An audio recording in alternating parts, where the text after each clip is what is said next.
اعوذ باللہ من الشیطان الرجیم بسم اللہ الرحمن الرحیم ربی ادخلنی مدخل صدق واخرجنی مخرج صدق وجلی من لدنک سلطانا نصیرا اللہم صلی علی سیدنا محمد وعلی آلہ وصحابہ وازواجہ وبارک وسلم۔ السلام علیکم ورحمۃ اللہ۔ آج ہم سلسلہ کربلا کے اسباب پہ آگے چلیں گے۔ تو کل ہم نے اختتام کیا تھا کہ جب تحکیم کا فیصلہ کوئی نہ ہو سکا، اور ایک سمجھ لیں کہ پنجابی میں جس کو کہتے ہیں کہ روند مار کے تو جناب معاویہ کی خلافت کا اعلان کر دیا گیا، تو جناب مولا علی علیہ السلام جو تھے وہ کوفہ میں مقیم تھے، اور تمام گراں قدر صحابہ کرام جو تھے کچھ اپنے اپنے گھروں کو چلے گئے اور کچھ جو ہیں وہ کوفہ میں تشریف لے آئے۔ تو مملکت اسلامیہ عملی طور پر دو حصوں میں تقسیم ہو گئی۔ یہ امیر حق کے خلاف بغاوت کا جو تھا یہ انجام تھا، اور اس میں امیر حق کو حق پر ہونے کی وجہ سے نقصان اٹھانا پڑا، ورنہ مولا علی کے پاس بھی وہ تمام تمام گراں قدر موقع موجود تھے جو دنیا داری کی حکومت کے لیے ہوتے ہیں، لیکن جو امیر حق ہوتا ہے وہ دنیا داری کی حکومت کے لیے نہیں ہوتا۔ دوسری بات یہ ہے کہ ایک بات ذہن میں رکھیں کہ امیر حق کبھی بھی تقیہ نہیں کر سکتا۔ امیر حق تقیہ کرے تو وہ پھر امیر حق نہیں رہتا۔ یہ بالکل اصولی بات تھی۔ مولا علی علیہ السلام کو مشورہ دیا گیا کہ آپ معاویہ کو معطل نہ کریں، ڈسمس نہ کریں اور اپنی حکومت کو انجائے کریں، لیکن خلیفہ راشد امیر حق ہونے کی نشانی ہی یہ ہے کہ ان کے مطمع نظر دنیا کی حکومت نہیں تھی، بلکہ اللہ کے حکم کا زمین کے اوپر نفاذ تھا۔ میں نے کل دو حدیثیں پریزنٹ کی تھیں آپ کو کہ کس طرح مولا علی علیہ السلام کے پیچھے سیدی رسول اللہ صلی اللہ علیہ وآلہ وسلم کھڑے تھے، اور اسی طرح مولا علی علیہ السلام کے سر کے اوپر قرآن تھا۔ قرآن کا فیصلہ تھا کہ باغیوں کے ساتھ تلوار سے مقابلہ کیا جائے، ان سے قتال کیا جائے، تا وقتیہ کہ یہ وہ رستے کی طرف واپس لوٹ آئیں۔ اس کے علاوہ مولا علی علیہ السلام کی جنگ اور سیدی حسین علیہ الصلوۃ والسلام کی قربانی کو آپ اس طرح بھی سمجھیں کہ دین کے دو بہت اہم پہلو تھے جو کہ نامکمل تھے، اور وہ رسول اللہ صلی اللہ علیہ وآلہ وسلم کی موجودگی میں وقوع پذیر ہو ہی نہیں سکتے تھے۔ اس بات کو سمجھنے کی کوشش کریں کہ دین کے دو پہلو نامکمل تھے۔ ایک پہلو یہ تھا اگر حکمران جو ہے وہ ٹھیک ہو اور رعایا جو بغاوت کر دے، باغی ہو جائے رعایا کا کچھ حصہ، تو اس وقت کیا کرنا ہے، سوری۔ اور دوسرا پہلو یہ تھا کہ اگر حکمران گندا ہو، فاسق ہو، فاجر ہو، قبضے سے آ کر بیٹھ جائے، تو اس وقت کیا شریعت کیا حکم دیتی ہے۔ یہ دو احکامات تھے جن کی عملی تعبیر جو تھی وہ باقی تھی۔ احکامات موجود تھے، اس کے علاوہ تو اسلام کے تمام احکامات کی عملی تعبیر رسول اللہ صلی اللہ علیہ وآلہ وسلم کی زندگی مبارک میں مل چکی تھی، لیکن یہ دو ایسے سوال تھے جو ممکن نہیں تھے، کیونکہ جب رسول اللہ صلی اللہ علیہ وآلہ وسلم حکمران تھے تو اگر کوئی شخص ان سے بغاوت کرتا تو وہ تو سیدھا سیدھا کافر ہو جاتا، تو پھر وہ باغی مسلمان باغیوں کے خلاف جنگ کے جو قانون ہے وہ کبھی بھی لاگو نہیں ہو سکتے تھے، کیونکہ رسول سے بغاوت سیدھا سادہ کفر ہے۔ یہ اس لیے رسول اللہ کی موجودگی میں یہ ہو نہیں سکتا تھا۔ اس کو بھی کیونکہ اللہ تعالیٰ کا یہ حکم تھا کہ جو ضروریات دین کے تقاضے ہیں وہ یا رسول اللہ صلی اللہ علیہ وسلم کریں یا آپ وہ شخص کرے جو آپ میں سے ہو۔ تو اسی لیے سورہ توبہ میں آخری آیات جو بھی تھیں وہ بھی مولا علی کے حوالے کی گئیں کہ جا کے آپ پڑھ کے سنا دیں۔ نہیں تو وہ پہلی آیات لیکن نزول کے حساب سے تو وہ آپ پڑھ کے سنا دیں۔ پہلے وہ سیدنا ابوبکر صدیق امیر حج بنا کے بھیجے گئے، ان کے پیچھے مولا علی علیہ السلام کو بھیجا گیا، وہ بھی صرف قرآن کے اس حکم کی وجہ سے تھا کہ یا یہ رسول یہ اعلان کریں یا وہ اعلان کرے جو رسول کے اہل بیت میں سے ہو، رسول میں سے ہو۔ تو اسی طرح ضروریات دین کا جو کام باقی تھا وہ بھی رسول اللہ صلی اللہ علیہ وآلہ وسلم کے گھرانے کے ذریعے ہی انجام پذیر ہونا تھا، اور اس کی چاہے بہت جتنی بڑی مرضی قیمت دینی پڑتی وہ امیر حق نے دینی تھی۔ وہ پہلا کویشچن یہ تھا کہ اگر رعایا میں سے کچھ حصہ بغاوت باغی ہو جائے تو یہ جو ضروریات دین کی تکمیل تھی، یہ مولا علی علیہ السلام کے ذریعے کی گئی، اور بتایا گیا کہ اگر بغاوت ہو گئے تو یہ طریقے ہوں گے۔ مولا علی علیہ السلام نے کسی بھاگنے والے کا پیچھا نہیں کیا، مولا علی علیہ السلام نے کوئی مال غنیمت نہیں لوٹا، مولا علی علیہ السلام نے کسی کو لونڈی، کسی کو غلام نہیں بنایا۔ یہ میں آپ کو بڑے وثوق کے ساتھ کہہ رہا ہوں، اور اس کی اہمیت یہ ہے کہ آپ نے یہ بات ذہن میں رکھنی ہے، اور پھر مخالف فریق کا میں آپ کو بتاؤں گا کہ انہوں نے کیا کیا۔ ٹھیک ہے؟ تو جنگ جمل میں بھی یہی ہوا، جنگ صفین میں بھی یہی ہوا، اور مولا نے ان کے زخمیوں کا علاج بھی کروایا، اور ان کو کفن دفن بھی دیا، اپنے دشمنوں کے جو مقتولین تھے، اور ان کو نماز جنازہ بھی پڑھا، اور یہ بھی فرمایا کہ میرے لشکر میں اور امیر معاویہ کے لشکر میں جو لوگ بھی اللہ کی رضا کے لیے لڑتے ہوئے شہید ہوئے ہیں، وہ سارے کے سارے جنت میں جائیں گے، اور آخر میں فیصلہ میرے اور معاویہ کے درمیان میں اللہ کے دربار میں ہوگا۔ اس لیے میں یہ کہتا ہوتا ہوں کہ یہ فیصلہ جو ہے یہ ابھی پینڈنگ ہے۔ ہم مولا علی کی طرف ہیں، ہم مولا علی کی جماعت میں ہیں۔ قیامت والے دن مولا علی جناب معاویہ کو معاف کر دیں، اللہ انہیں معاف کر دے، تو ہم بھی جناب معاویہ کے قدموں میں بیٹھ جائیں گے جا کے، کوئی ایشو نہیں ہے ہمیں۔ اچھا جی، دوسری بات جو ہے وہ یہ ہے کہ جب یہ ملت اسلامیہ دو حصوں میں تقسیم ہو گئی، تو ہم ون بائی ون اس کا جائزہ لیتے ہیں کہ دونوں حصوں میں کیا ہوا۔ پہلے چلتے ہیں شام کی طرف۔ جب تحکیم کے بعد خود ساختہ خلافت کا اعلان کیا گیا، ایک باغی صوبے کے گورنر نے اپنے آپ کو حکمران ڈکلیئر کر دیا، تو اس کے بعد انہوں نے علی سے علاقے چھیننے شروع کیے۔ یہ جو آج کہتے ہیں کہ علی جو ہے وہ ناکام ہو گئے، یا یہ غامدی صاحب کہتے ہیں جی تلوار نکل آئی اور معاویہ کی تلوار علی کی تلوار پہ غالب آ گئی، یہ ہو ہی نہیں سکتا تھا۔ معاویہ کی تلوار کسی اخلاق، کسی اصول کی پابند نہیں تھی، اور امیر حق کی تلوار جو تھی قائد، اصول اور شریعت اور حکومت خداوندی کے زنجیروں میں بندھی ہوئی تھی۔ یہ ممکن نہیں تھا کہ امیر حق ہوتے ہوئے مولا علی علیہ الصلوۃ والسلام مسلمانوں کی بستیوں پر، مسلمانوں کے شہروں پر حملہ کریں اور انہیں اپنی اطاعت پر مجبور کریں، یا ان کو بیت المال کے خزانوں سے پیسے لٹا کے ان کی حمایت حاصل کرنے کی کوشش کریں۔ کیا کیا گیا کہ معاویہ بن خطیج کی قیادت میں ایک لشکر کو مصر میں روانہ کیا گیا، اور مولا علی سے مصر کی حکومت چھیننے کی کوشش کی گئی۔ پھر اس فوج کو ری انفورس کیا گیا، عمرو بن العاص لشکر لے کر پہنچے، اور وہاں قتل و غارت کی گئی مسلمانوں کی، صرف اس بیس کے اوپر کہ یہاں علی کا گورنر بیٹھا ہے، علی کے گورنر کو ہٹا کے مصر کا صوبہ علی سے چھیننا ہے۔ اس لیے رسول اللہ صلی اللہ علیہ وآلہ وسلم کے امتیوں کا ناحق خون بہایا گیا۔ اگر کوئی اس سے انکار کرے، میں اس کا ذمہ دار ہوں۔ یہ بالکل سچی حقیقت ہے، اور مولا علی یہ کام نہیں کر سکتے تھے، قطعی طور پر نہیں کر سکتے تھے۔ اس کے علاوہ اسی لشکر کو یہ حکم دیا گیا کہ رستے میں تمام قبائل کی جتنی بستیاں آتی ہیں ان سے معاویہ کے لیے بیعت لی جائے، اور اگر کوئی بیعت دینے سے انکار کرے تو اس کا سر قلم کر دیا جائے، اور اگر کوئی بیعت دے تو اس کی نشانی یہ ہوگی کہ اس سال کا ریونیو آپ کو جمع کروائے، جو زکوٰۃ، جو صدقات تھے، جو خراج تھا، وہ اس سال کا یہ نشانی ہوگی اس بندے کی کہ وہ جس کو بندہ ظاہر ہے ریونیو دے گا اسی کا وفادار ہوگا۔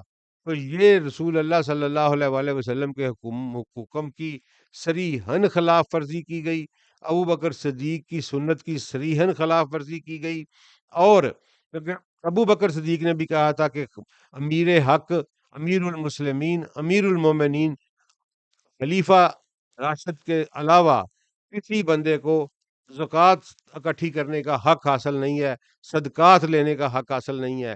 لیکن یہ امیر حق کی موجودگی میں لوگوں سے فورسبلی تلوار دکھا کے بیعت اور ریونیو کو وصول کیا گیا، یہ بالکل روز روشن کی طرح عیاں ہے، جو کہ صریحاً رسول اللہ صلی اللہ علیہ وسلم کے دین کے خلاف تھا۔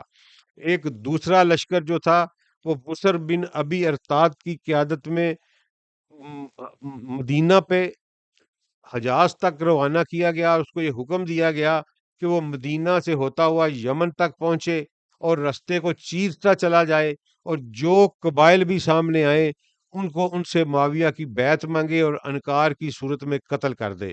دوستو پتہ نہیں رسول اللہ صلی اللہ علیہ وآلہ وسلم کے کتنے کو امتی اس میں قتل کیے گئے، آج تک کسی کو اس کا حساب نہیں مل سکا، خون کی ندیاں بہائی گئیں، اور ابو موسیٰ اشری جو بڑے برگزیدہ صحابی تھے، انہوں نے خط لکھا باقاعدہ طور پر، اور ایڈوانس خط لکھ کے مدینہ اور مکہ کے لوگوں کو خبردار کیا کہ ایک لشکر آ رہا ہے جو معاویہ کی بیعت سے انکار پر لوگوں کی گردنیں اڑا دیتا ہے۔ یہ ابو موسیٰ اشری کا خط طبرانی میں موجود ہے، اور باقاعدہ طور پر یہ اعلان کیا گیا کہ جو کوئی بھی علی کی حمایت کرے گا اس کی گردن اڑا دی جائے گی۔ بسر بن ابی ارتاد کے لشکر تھا، یہ قتل و غارت کا ایک بازار گرم کرتا ہوا جب مدینے میں پہنچا تو جناب سیدنا ابو ایوب انصاری حضرت علی کی طرف سے مدینہ کے گورنر تھے۔ آپ جانتے ہیں، ہر مسلمان جانتا ہے کہ ابو ایوب انصاری کا کیا مقام ہے، وہ میزبان رسول ہیں، اور اس کے علاوہ وہ ایک برگزیدہ ترین صحابی ہیں جنہوں نے رسول اللہ صلی اللہ علیہ وآلہ وسلم کے ساتھ ہر مارکے میں حصہ لیا، اور اپنی جان کی قربانی بھی دی اور اپنی مال کی بھی گراں قدر خدمات پیش کی رسول اللہ صلی اللہ علیہ وآلہ وسلم کو۔ اس بزرگ صحابی کو ڈرا دمکا کے جو مدینے کا گورنر تھا اس کو مدینے سے بھگا دیا گیا، مدینے والوں کو مدینے سے بھگا دیا گیا۔ وہ لوگ جنہوں نے رسول اللہ صلی اللہ علیہ وآلہ وسلم کے لیے اپنا دامن کھولا تھا، اور رسول اللہ صلی اللہ علیہ وآلہ وسلم نے ان کے دامن آغوش میں آ کر آرام فرمایا تھا اور ان کو عزت بخشی تھی، جو اصل مدینے کے مالک تھے ان کو مدینے سے بھگا دیا گیا۔ اس کے بعد مدینے کی گلیوں میں صدائیں لگائی گئیں کہ کوئی ہے جو یہ کہہ سکے کہ میں علی کی بیعت کرتا ہوں، یا جو یہ کہہ سکے کہ میں معاویہ کی بیعت سے انکار کرتا ہوں۔ تمام قبائلی سرداروں کو جمع کر کے تلوار کے زور پر ان سے بیعت لی گئی۔ اس کے بعد سب سے بڑا قبیلہ تھا بالحاظ آبادی جو تھا، وہ قبیلہ تھا بنو سلمہ کا۔ میری بات کو غور سے سنیے گا، اس وقت بنو سلمہ کے سردار تھے جناب جابر بن عبداللہ۔ میں اس موقع پر جناب جابر بن عبداللہ کا تھوڑا سا تعارف کرانا بہتر سمجھتا ہوں، تو آپ کو احساس ہو جائے کہ کتنے کتنے بڑے برگزیدہ بندوں کی پگڑیاں کس طرح رولی گئیں، اور یہ جو اب بکواس کرتے ہیں 1400 سال بعد کے آگے کے، اگر حسین حق پہ تھے تو ان کے ساتھ کوئی صحابی چلا کوئی نہیں، حسین کے وقت میں تو بڑی دور کی بات ہے، یہ اس سے 20 سال پہلے کی بات ہے۔ رسول اللہ کی امت کے اوپر، رسول اللہ کے صحابہ کے اوپر ایک قیامت گزر گئی، اور پتہ نہیں کتنی کربلائیں گزر گئیں۔ وہ بیچارے کیا اٹھتے آخری عمروں میں سفید داڑھیوں اور جھکی ہوئی کمروں کے ساتھ، کیا وہ اپنی ذلتیں برداشت کرتے اور وہ جوتے کھاتے بازاروں کے اوپر؟ کیا کرتے؟ وہ خاموش نہ رہتے تو اور وہ کیا کرتے؟ اس کی مثالیں میں آپ کو دیتا ہوں کہ مصر میں محمد بن ابی بکر کو قتل کیا گیا، نہ صرف قتل کیا گیا، اس کی لاش کو گدھے کی کھال میں سی کر جلایا گیا، اور جناب ام المومنین سیدہ اما عائشہ صدیقہ طاہرہ طیبہ، انہوں نے بد دعا فرمائی ان سب لوگوں کے لیے کیونکہ وہ ان کا سگا بھائی تھا۔ اور کہتے ہیں کہ جب ان کی والدہ جو جناب اسما بنت امیس جو تھیں، جو ایک انتہائی معزز خاتون تھیں اسلام میں، انہیں یہ شرف حاصل ہے کہ وہ جناب جعفر ابن تیار کی زوجہ محترمہ رہیں، پھر جناب ابو بکر صدیق کی زوجہ محترمہ رہیں، پھر وہ اس کے بعد جناب علی المرتضیٰ مولا علی کی زوجہ محترمہ رہیں۔ کیا اتنی شاندار، اتنی باعزت، اتنی نیک، اتنی تقوی والی خاتون کوئی ہوگی؟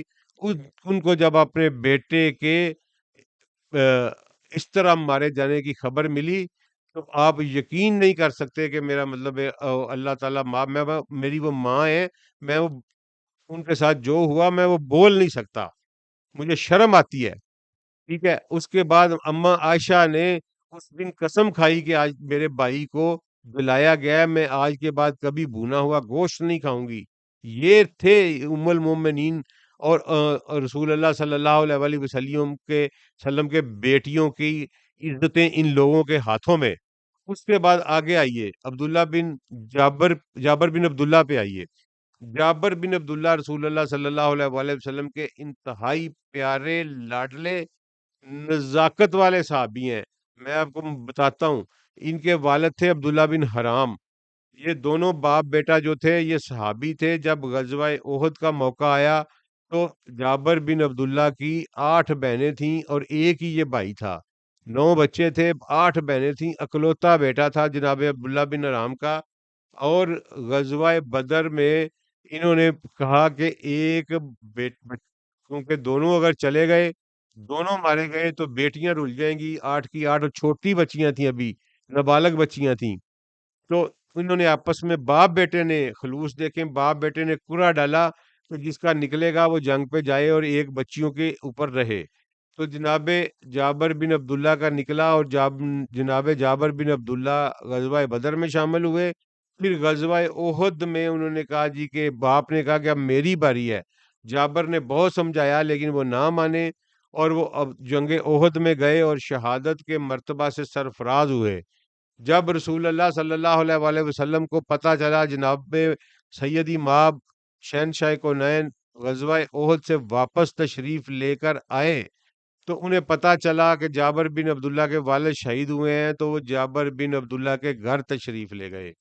کیا عزت والے لوگ تھے، کیا اللہ نے ان کو عزتیں دیں کہ شہنشاہ کونین نے ان کے گھر میں قدم رنجہ فرمایا اور ان کے ساتھ تعزیت بھی کی، انہیں پیار بھی کیا اور کہا کہ جابر ان بچیوں کا خیال رکھنا۔ اس کے بعد ایک واقعہ ہوا کہ رسول اللہ صلی اللہ علیہ وسلم نے جابر سے پوچھا، اب جابر سنا تو انہیں شادی کر لی؟ انہوں نے کہا یا رسول اللہ جی کر لی۔ تو فرمایا کس سے کی؟ تو انہوں نے نام بتایا، تو رسول اللہ نے کہا وہ تو بیوہ خاتون ہے، تم نوجوان ہو، تمہاری پہلی شادی ہے، تمہیں چاہیے تھا کہ کسی کنواری نوجوان خوبصورت لڑکی سے شادی کرتے اور ہنسے، وہ تمہارے ساتھ ہنستی کھیلتی، تم اس کے ساتھ ہنستے کھیلتے، یعنی تم دونوں سپاؤسز آپس میں انجوائے کرتے لائف کو۔ تو سیدنا جابر بن عبداللہ نے کہا کہ یا رسول اللہ آپ کو پتہ ہے میری بہنیں چھوٹی ہیں، تو میں اس لیے ایک بڑی عمر کی عورت سے اپنی قربانی دے کے شادی کر کے لے کے آیا ہوں کہ وہ میری بہنوں کو سنبھال لے گی۔ تو رسول اللہ صلی اللہ علیہ وسلم نے ان کا ماتھ چوما۔ کتنا عظیم ماتھا ہوگا وہ جس میں بوسہ میرے رسول نے دیا۔ اس کے بعد سیدنا جابر بن عبداللہ فرماتے ہیں کہ میں غزوہ تبوک سے واپس آ رہا تھا اور میری اونٹنی جو ہے وہ بالکل مریل ہو چکی تھی اور اس سے چلا نہیں جا رہا تھا۔ رسول اللہ صلی اللہ علیہ وسلم میرے پاس سے گزرے تو انہوں نے کہا تمہاری اونٹنی تیز کیوں نہیں چلتی؟ تو میں نے کہا یا رسول اللہ اس کی ٹانگوں میں جان نہیں رہی۔ تو رسول اللہ نے اس کو ایک جھٹکا سا لگایا، چابک لگائی یا ہاتھ سے لگایا تو وہ دوڑنے لگ پڑی، اور ایسی دوڑنے کہتے ہیں جی اسی وقت تر و تازہ ہو گئی۔ تو رسول اللہ جابر سے رسول صلی اللہ علیہ وسلم کا پیار دیکھیے گا کہ جابر کو رسول اللہ صلی اللہ علیہ وسلم نے کہا کہ جابر یہ اونٹنی بیچو گے؟ نے کہا یا رسول اللہ میں آپ کو کیسے بیچ سکتا ہوں، انہوں نے کہا نہیں میں نے آپ سے یہ اونٹنی خریدنی ہے۔ تو رسول اللہ صلی اللہ علیہ وسلم نے 800 درہم کے عوض ان سے اونٹنی خرید لی، اس شرط پر کہ مدینہ منورہ تک یہ اونٹنی تمہارے پاس رہے گی۔ تو جابر بن عبداللہ کہتے ہیں کہ میں مدینہ پہنچ کے سیدی رسول اللہ صلی اللہ علیہ وسلم کے پاس اونٹنی لے گیا، سیدی نے مجھے 800 درہم دیے اور وہ میں لے کے واپس آیا تو سید نے پیچھے پیچھے اونٹنی بھی مجھے بھجوا دی۔ یعنی وہ در حقیقت انڈر ہینڈ جابر بن عبداللہ کی مدد تھی، سرکار کو اتنا پیار تھا۔ پھر غزوہ خندق کے موقع پر وہ جو مشہور واقعہ ہے کہ جابر بن عبداللہ کی نظر پڑی کہ میرے رسول کے پیٹ کے اوپر 2 پتھر بندھے ہوئے ہیں، اپنے گھر گئے، ان کا گھر نزدیک تھا، آج بھی وہاں اسی طرح کچی حالت میں موجود ہے۔ آج سے 5-6 سال پہلے میں وہاں گیا تھا، اس کے آثار باقی ہیں اس گھر کے۔ مدینہ شہر سے تھوڑا سا باہر تھا، اس وقت تو کافی باہر ہوگا، اب تھوڑا سا باہر تھا۔ تو سیدی رسول اللہ صلی اللہ علیہ وسلم جو تھے وہ بھوکے تھے، جابر اپنے گھر میں آئے، ان کا گھر خندق کے نزدیک تھا جہاں کھودی جا رہی تھی۔ گھر والی سے پوچھا کہ کچھ ہے؟ اس نے کہا جی کہ 2.5 کلو